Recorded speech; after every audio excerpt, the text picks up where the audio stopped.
Hello everyone, it's Myung-Kujan. Today I am going to read S6-6046, Arthur and the Bad Luck Brain.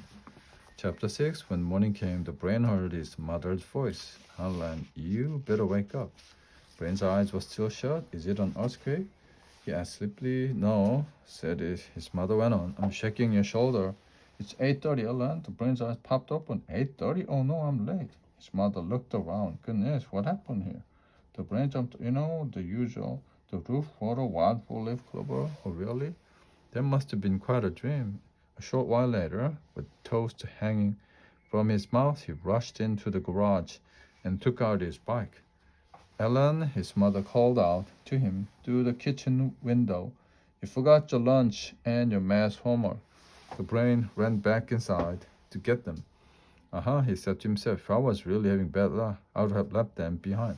But at that moment, his father started backing the car out of the garage, and the brain had gone back inside in such a hurry. He had left his bike lying right in the middle of the driveway. His father didn't see it until it was too late. Crunch! The brain's bike was crushed, and his father's car had gotten a flat tire. When the brain came back outside, his father was standing there, shaking his head. I don't believe this, said the brain. The important thing is that no one was hurt. But how will you get to school? Don't worry. I'll be okay. Running will be good for my cardiovascular system. He ran along the sidewalk, hopping over the puddles as much as possible, but there had been a lot of rain. It was hard to avoid them all. Suddenly he tripped, falling face first into a puddle of mud. He got to his knee, dripping with mud, and looked around, thankful that his homework and lunch had been thrown clear. However, a dog was looking at them both. Hello, nice doggy, hungry doggy. No, not the homework. It's boring, so many numbers to digest. You can take my lunch. But the dog wasn't listening. Picked up the brain's math homework, swallowed it in one gulp, and trotted off. The brain shook his head. This couldn't be happening. He looked around, half expecting to see a herd of four-leaf clovers. Instead, a crow flew down and grabbed his lunch. When the brain finally got to school, he was a muddy mess. As he entered the class, Mr. Rappin glanced at his watch. Nice of you to join us, Alan. Please leave your math homework on the desk. I don't have it. A dog ate my homework. Mr. Rand's mouth dropped open. Brain, though, was part past caring. He just shuffled to his desk and slumped into his chair. Branson patted him on the arm. Shut up, brain. Only 6 years and 364 days of bad luck to go. Chapter 7. The brain sat on Buster's bed, looking very upset. I can't take it anymore, he said. Buster nodded. Tell me what's happened. It might be quicker to say what hasn't happened, but anyway, let's see. A little storm cloud followed me around. Followed you? Brain nodded. Raining on me all day. And then there was this dog. I guess you could say he kind of attached himself to my leg. Ouch. And let's not forget that the frisbee that hit me in the back of the head. Buster looked impressed. Sounds like you're lucky to be alive. I guess so, but that's not the worst thing. Friday the 13th is just 2 days away. Can you imagine what will happen then? The brain shuddered. It does sound pretty bad. Buster admitted, and so I have come to you, the brain went on. Because you have done scientific stuff down to a well science. Buster held up a hand. Say no more, brain. You have come to the right place. I'm sure I can help. The way I see it, we just have to undo your bad luck with good luck. The brain laughed. Oh, is that all? Of course. You can't do that at the snap of your fingers. You need to be prepared. He opened his desk drawer and pulled out a box filled with a little packet. You will want salt, naturally, he said. Whenever something bad happens, break a packet open and toss the salt over your left shoulder. My left shoulder? The brain frowned. Why the left? Why not my right shoulder? Buster shrugged. It was my idea. I'm just telling you the way it's done. But we are not finished yet. He opened up his closet. Several dozens horseshoes were hanging on the inside of the door, and piled in boxes. Wow, said the brain. If you ever decide to become a blacksmith, you will be all set. Buster looked over his collection. It's taken me years to get to this stage. Let's see, I think a couple of The Clydesdale should do the trick. He took down 2 of the larger horseshoes and put them on the floor. You'll need some 4-leaf clover. Buster took them out of the bureau drawer and put them and the horseshoes inside a black gym bag. And last but not least, my lucky hat. He reached up to the closet shelf and removed the bright purple jester's hat. What's so lucky about it? Once, when I was wearing this hat, everyone I knew gave me a present. Buster, that happened on your birthday? Exactly, what a way to celebrate. You can't get any luckier than that. You placed the hat on the brain's head. Now you're all set. Chapter 8. It took the brain a very long time to get up because he was being so careful. He was wearing Buster's lucky hat, carrying his lucky charms. But was that really enough? The brain didn't want to take any chances. He carefully stepped over every crack in the sidewalk and threw salt over his left shoulder. At each stop sign he passed, and he kept a sharp lookout for Black Cat. To Farsogo, he said as his house came within sight, Buster's lucky hat the flapped on his head, almost as if it were nodding in agreement. As the brain reached the front door, he straightened up. He had made it. Home, sweet home. He felt like a great weight had been lifted from his shoulder. Phew, he sighed. The brain wasn't sure if there was any special thing he should do before entering, but he wiped his feet very well. He figured it couldn't hurt. Hello, he called out as he opened the door. I'm home safely. That's nice, dear. Mom, what happened? Are you all right? Brain's mother was stretched out on the floor with a washcloth across her forehead. His mother smiled weakly. Well, I have been better. I've been worse too. She patted the black gym bag at her side. I pulled a muscle in my back doing exercise. It's nice hat, dear.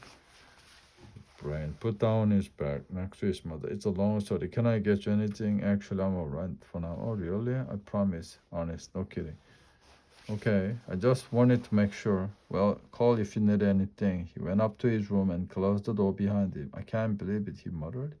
He yanked off Buster's lucky hat and threw it on the bed. I go to the trouble of getting all this protection, and what happens?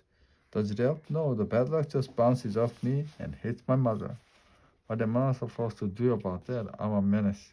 That's what I am. He looked out the window. Dark clouds were gathering overhead. They seemed to be heading for his house. Meteorologically, he knew that wasn't possible.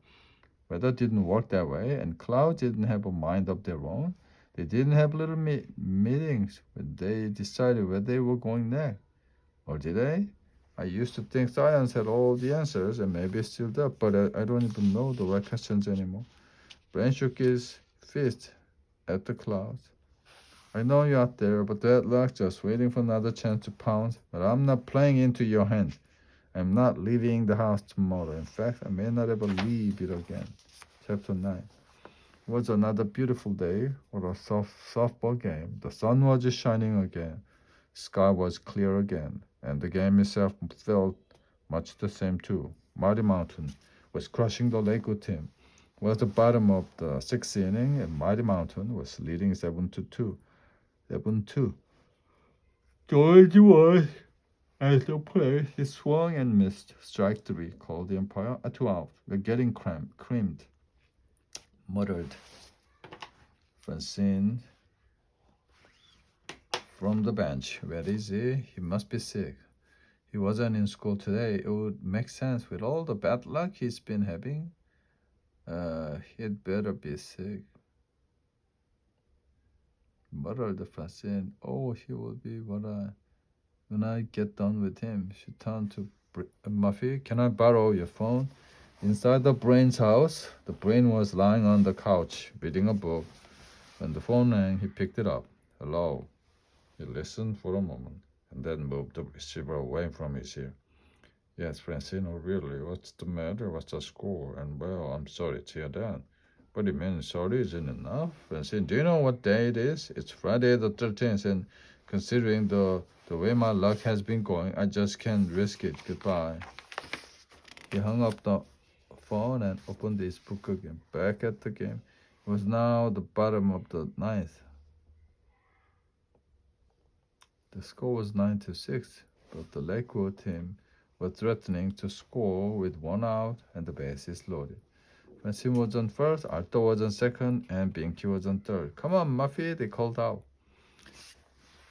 Strike 3, Arthur sighed. Maybe we should just give up. The game is almost over anyway. Hey guys, Buster shouted from the bench. Brain had arrived, clutching a black gym bag to his chest. Francine was surprised. I thought you didn't want to risk it, she called out. Brain put down the bag.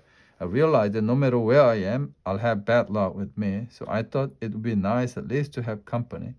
The timing is good. It's just about in the order. Brain took the bat from Murphy and walked up to the plate. He spit on the handle. He grabbed it with both hands and he stepped in. The pitcher wound up and released the pitch. The Brain waited and waited, and then whack! The Brain started for first base. Then he hesitated, looking at the black gym back by the bench. Was it staring at him? Was it safe to continue? He hadn't tripped yet, so he kept going. As he rounded first base, the ball looked like it was going to hit a lamppost. Brain waved at the ball wildly, hoping it would stay clear, and it did. It even missed the tree. Went over the back fence. The Brain had hit a home run. Lakewood wins 10-9, shouted the umpire. As the Brain crossed the home plate, game over. The whole team came forward and surrounded him. You did it. What a shot. Way to go, Brain. Chapter 10. Little later, Arthur, Buster, Francine, and the Brain were walking away from the Diamond. So what brought you back? Asked Francine. I did some figuring, said the Brain. Assuming an average life expectancy, there will be another 150 Friday the 13th in my life. It didn't seem practical to spend them all hiding at home. Well, now I know how to break 7 years better. I just have to hit a grand slam. Hey, said Buster, can I have my charms back? You probably won't need them for a while. Sure. He handed Buster the gym bag. Buster opened it. Hey, where's my stuff? What did you do with my lucky hat? What am I supposed to do with this? He pulled out a pink headband. The Brain frowned. Wait, those are my mom's clothes. I must have taken the wrong bag. He paused. Do you know what this means? I have proved my hypothesis. Superstitions really are false. Hold on there, said Buster. You haven't proved that at all. What you have proven is that these are very lucky gym clothes. Arthur and Francine stepped up for a closer look. Could I borrow these lucky socks? Asked Arthur. And I'll try the sweatband, said Francine. They started to walk away as they continued to look through the bag. The Brain looked at his friend and shook his head. Well, if you can beat them, join them. And he ran to catch up, jumping over every crack in the sidewalk. The end.